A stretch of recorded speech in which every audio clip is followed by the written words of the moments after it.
नमस्कार। यूँ तो आज अंतर्राष्ट्रीय महिला दिवस पर सोशल मीडिया में बहुत बहस चल रही है मिसोजिनी को लेकर, मिस एंड्री को लेकर वगैरह वगैरह। हम बात करेंगे जो पंजाब, हरियाणा और वेस्टर्न यूपी से जो महिलाएं किसान आंदोलन में नई जान फूंकने शिंघू, टीकरी और उसके अलावा गाज़ीपुर बॉर्डर पर सोमवार आज के दिन जो फार्मर्स यूनियन हैं, उनका ये कहना है कि करीब 40,000 औरतें हरियाणा के, पंजाब के और उत्तर प्रदेश के मुख्तलिफ हिस्सों से वो इसमें हिस्सा लिया है। उन्होंने आज आई हैं। और कल रात का जो हाल मुझे बताया गया था वो बहुत दुखी थी औरतें सारी। टिकरी बॉर्डर पर खासकर हमारे लोग जब वहाँ पर थे, दुखी इसलिए थी कि वो कह रही थी कि हम नहीं आना चाहती थी, हम मजबूर हैं आने के लिए, हमारे मर्द हैं यहाँ पर, हम जानते हैं कि बुआई के लिए कोई ना कोई तो चला ही जाएगा, लेकिन हमारे हक हमें मिलने चाहिए, इसलिए हम मजबूरी में यहाँ पर आए हैं। उसके अलावा भारतीय किसान यूनियन उग्राहा जो है उसके पास महिलाओं का सबसे बड़ा विंग है, सबसे बड़ा एक ऑर्गेनाइजेशन है। उसने 500 बसें, 600 मिनी बसें, 115 ट्रक और उसके अलावा 200 स्मॉल गाड़ियाँ, छोटे व्हीकल महिलाओं को लाने के लिए किए हैं। मैं आपको और बताऊं कि उधर राकेश टिकैत जो हैं, उन्होंने कहा है कि वो किसानों के साथ कलकत्ता में मीटिंग करेंगे 13 मार्च को। वजह क्या बताइए? वो कहते हैं हम उनसे पूछेंगे कि उनकी मुश्किलें क्या हैं, क्या उनको वहाँ MSP मिल रही है या नहीं मिल रही है, और उनकी मुश्किलात क्या है। उनका कहना है कि जो केंद्र सरकार है वो दिल्ली में नहीं है, वो सारी की सारी सरकार कलकत्ता चली गई है, तो हम भी कलकत्ता जाएंगे। और उनको 1.5 महीना लगेगा, दिल्ली सरकार वहीं रहेगी कलकत्ता में, और हम भी वहीं हैं, और हम और जगह भी जाएंगे। हम सरकार से अब वहीं मिलेंगे कलकत्ते में। 2 मार्च को भारतीय जो यूनियंस थी, उन्होंने कहा था कि जितने भी चुनाव होने हैं जिन राज्यों में, वहाँ पर वो अपने अपने लोग भेजेंगे और कहेंगे कि भारतीय जनता पार्टी को वोट मत दो। उसमें ये उनका कहना है, टिकैत का कहना है, हम उनसे पूछेंगे कि क्या मुश्किलात हैं उनकी। और साथ में ये भी है कि जो असेंबली में जो इलेक्शंस हो रहे हैं, आसाम, तमिलनाडु, केरला, वेस्ट बंगाल और पुडुचेरी, वहाँ 27 मार्च से 29 तक हो रहे हैं, वहाँ पर भी हम जाएंगे। तो कुल मिलाकर ये मानकर चलना कि किसान आंदोलन ठंडा पड़ गया क्योंकि ये जो सरकारी दरबारी मीडिया नहीं दिखा रहा, ये गलत होगा। लगातार चल रहा है, फैलता जा रहा है, सरकार अभी मानने से इनकार कर रही है।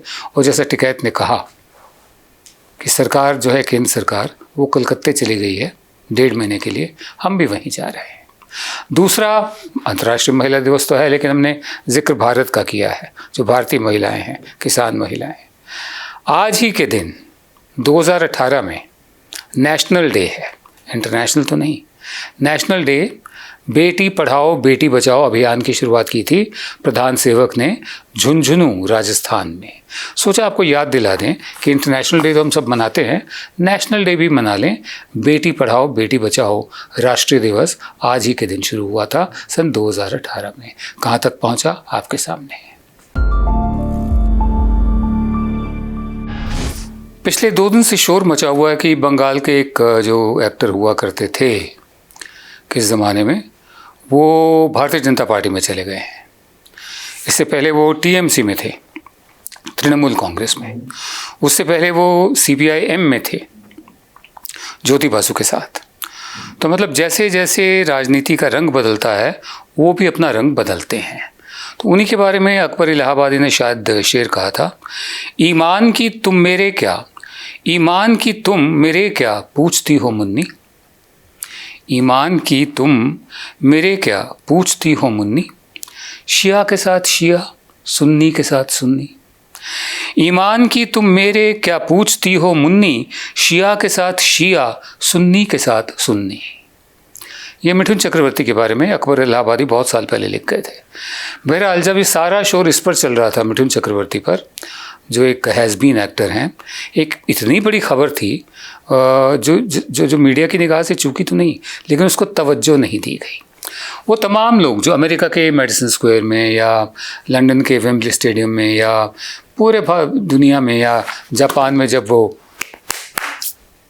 नोटबंदी पर ये सब कुछ हुआ था, जितने भी भारतीय वहाँ रहते हैं 2 किस्म के हैं। एक तो है NRIs, जिन्हें हम एब्सेंटी पेट्रियट कहते हैं, मतलब ऐसे देशभक्त जो एब्सेंट हैं, जो यहाँ के कानून पर लागू नहीं होते हैं लेकिन हमें नसीहत देते हैं। दूसरे होते हैं OCI, overseas citizens of India. ठीक है, तो ओवरसीज सिटीजन्स ऑफ इंडिया को लेकर भारत सरकार ने एक ऐसा नोटिफिकेशन जारी किया है जिससे उनको बहुत भारी झटका लगा है, बहुत भारी चोट पहुंची है, ये खबर छुप गई है। मैं आपको बताता हूँ ये स्टनिंग डेवलपमेंट कहाँ है। एक ऐसी बात हुई है जिसमें मतलब जो हिल जाएंगे लोग। मिनिस्ट्री ऑफ होम अफेयर्स ने एक नोटिफिकेशन जारी किया 4 मार्च को। उसमें जो ओवरसीज सिटीजन्स ऑफ इंडिया हैं, जिनके पास किसी के पास ब्रिटिश पासपोर्ट है, किसी के पास कहीं और का है, तो उसमें ये कहा, और ये sub section 7B citizenship act के तहत इशू किए गए थे। अब ये इनको फॉरेन नेशनल माना जाएगा, ओवरसीज सिटीजन्स ऑफ इंडिया नहीं माना जाएगा, इनको विदेशी नागरिक माना जाएगा। जैसे पाकिस्तानी होते हैं, जैसे बांग्लादेशी होते हैं, जैसे अंग्रेज़ होते हैं। तो ओवरसीज सिटीजन्स ऑफ इंडिया जो हैं ये फॉरेन नेशनल्स की कैटेगरी में आ गए हैं। सिटीजन्स ऑफ इंडिया हैं इसलिए इनको पाकिस्तानी, बांग्लादेशी उस तरह से कहना सही नहीं होगा, लेकिन इनको फॉरेन नेशनल इस कैटेगरी में माना जाएगा। इस कैटेगरी का मतलब ये है कि इनके जो हक और जो इनकी आज़ादियाँ थी वो बहुत हद तक इनके पर कतर दिए गए हैं। इसमें ज़रूरी है कि कोई भी जो ओवरसीज सिटीजन ऑफ इंडिया है उसके पास एक परमिट होना चाहिए, अगर कोई वो रिसर्च करना चाहे या कोई मिशनरी या कोई और धर्म से जुड़ा काम करना चाहे या फिर जर्नलिज्म करना चाहे। माने जो बाहर से कोई भारतीय मूल का journalist overseas citizen of India है, जो वो यहाँ आकर अपना जर्नलिज्म करना चाहे, पत्रकारिता करना चाहे, उसके लिए भी स्पेशल परमिट चाहिए होगा। और या फिर वो किसी ऐसे इलाके में जाना चाहे जो प्रोटेक्टेड है, रिस्ट्रिक्टेड है या जहाँ जाने की मनाही है। उसके अलावा ये जो नोटिफिकेशन है फॉरेन नेशनल तो कहता ही है ओवरसीज सिटीजन ऑफ इंडिया को, वो ये भी कहता है कि ये फॉरेन नेशनल जो हैं ये इनको तरह तरह की जितनी भी जो नियम और फॉरेन नेशनल्स पर लागू होते हैं, चाहे वो आर्थिक गतिविधियां हों, चाहे वो कमाई को लेकर हो, चाहे वो पढ़ाई का क्षेत्र हो, उसमें इनको वैसे ही ट्रीट किया जाएगा जैसे फॉरेन नेशनल्स को किया जाता है। ठीक है, इसमें काम भी आता है, काम कर पाएंगे नहीं कर पाएंगे। जैसे हमारे यहाँ पाकिस्तानी आर्टिस्ट अलाउड नहीं है अभी, ये जैसे फिल्मों में है फॉर इंस्टेंस, तो जिनके पास OCI है, जो OCI हैं, क्या वो काम कर पाएंगे या नहीं कर पाएंगे ये भी ज़ाहिर होना बाकी है। लेकिन इतना ज़रूर है, in addition the notification now equates OCI to foreign nationals in respect of, I quote, all other economic, financial and educational fields. ठीक है जी, ये बहुत बड़ी चोट पहुंची है इनको। और ये सारा जो पूरी प्रक्रिया है ये एकदम उल्टी कर दी है जो पिछले 16 महीनों में चल रही थी, जब OCIs को, ओवरसीज सिटीजन्स ऑफ इंडिया को NRI का दर्जा दिया जाता था, नॉन रेजिडेंट इंडियन का दर्जा दिया जाता था, फॉरेन नेशनल, विदेशी नागरिक का नहीं। ये ज़रूर है कि ये जो OCI हैं ये ज़मीन खरीद सकते हैं लेकिन खेती की ज़मीन नहीं खरीद सकते। मेडिसिन का जो प्रोफेशन है, डॉक्टरी का, वो कर सकते हैं, वकालत कर सकते हैं, आर्किटेक्चर कर सकते हैं, अकाउंटेंसी कर सकते हैं, बस। और उसके बाद जहाँ तक मॉन्यूमेंट्स वगैरह घूमने की बात हो, इन पर भी उतनी ही फ़ीस लगेगी जितनी भारतीयों पर लगा करती है।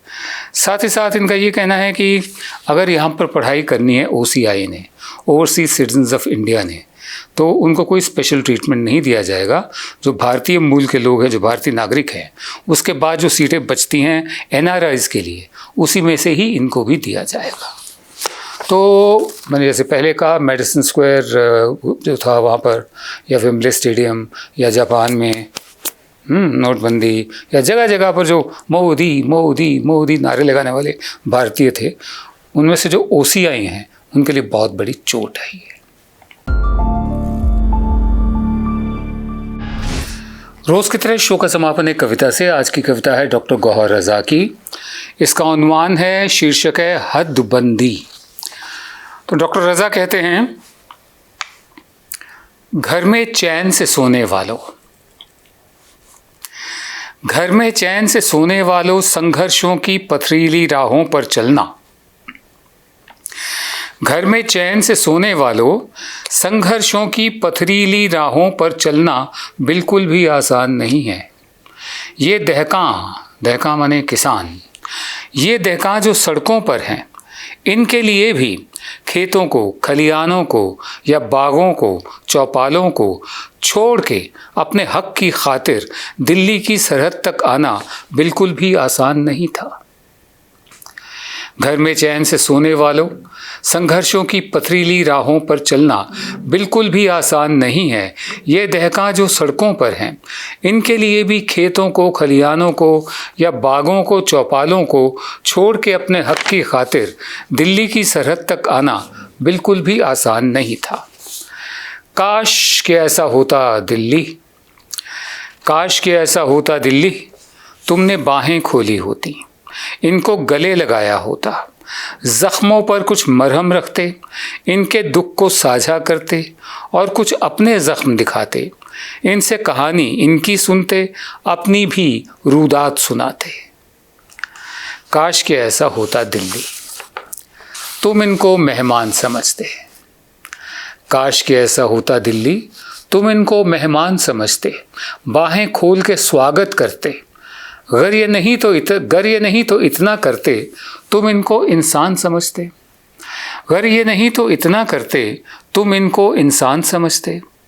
कांटों के ये जाल ना बुनते, पत्थर की दीवार ना चुनते, कीलों के बिस्तर ना बिछाते, उन पर तुम इल्ज़ाम न धरते, तरह तरह के नाम न धरते।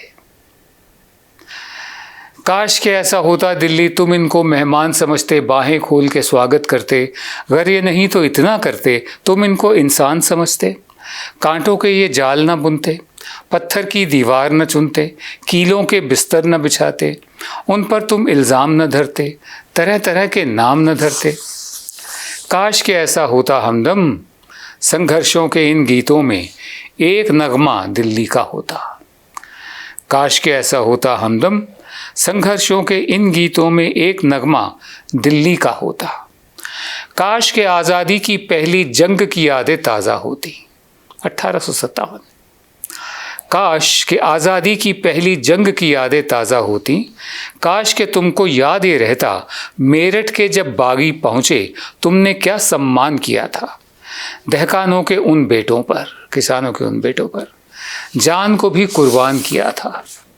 काश कभी वो वक्त ना आए, काश कभी वो वक्त ना आए जब ये दहकान लौट के जाएं, जब ये किसान लौट के जाएं, जब ये दहकान लौट के जाएं, गांव की हदबंदी कर लें, जैसे दिल्ली की कर रखी है, गांव की हदबंदी कर लें, कांटों के कुछ जाल बिछाएं, कीलों के बिस्तर फैलाएं, और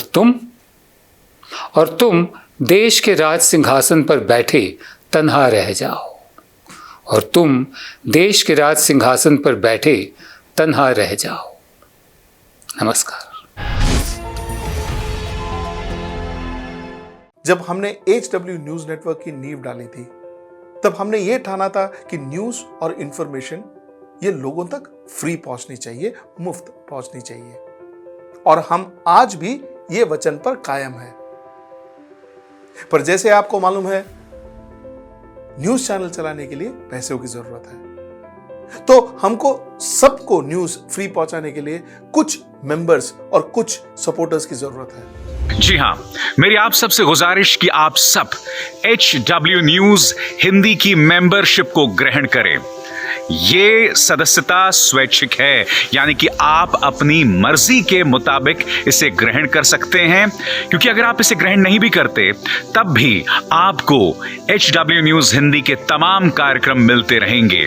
मगर अगर आप चाहते हैं कि आजाद न्यूज जो है वो मजबूत हो, अगर आप चाहते हैं कि वो न्यूज जो सत्ता से सवाल पूछती है वो मजबूत हो, तो जरूर बने HW न्यूज हिंदी के सदस्य। जो लोग हमारे 89 रुपए प्रति महीने वाले कार्यक्रम से जुड़ेंगे, उनके लिए HW न्यूज का बैच विश मिलेगा। साथ ही साथ उन लोगों को हमारे एक्सक्लूसिव पोल्स में भी शामिल होने का मौका मिलेगा। इसके अलावा हमारा जो दूसरा मेंबरशिप कार्यक्रम है वो 199 रुपीस प्रति महीने का है, यानी कि 199 रुपए प्रति महीने। और इस प्रोग्राम में हमारे जो मेंबर्स हैं उन्हें 99 रुपए के प्रोग्राम वाले सभी चीजें तो मिलेंगी। इसके अलावा बिजनेस से जुड़ी हुई बातें भी हम करेंगे। हमारे एक्सपर्ट अखिलेश भार्गव से आप बिजनेस से जुड़े हुए अपने सवाल भी पूछ सकते हैं। हम उम्मीद करेंगे कि आप इस निष्पक्ष पत्रकारिता की राह में हमें पूरी तरह से योगदान देंगे।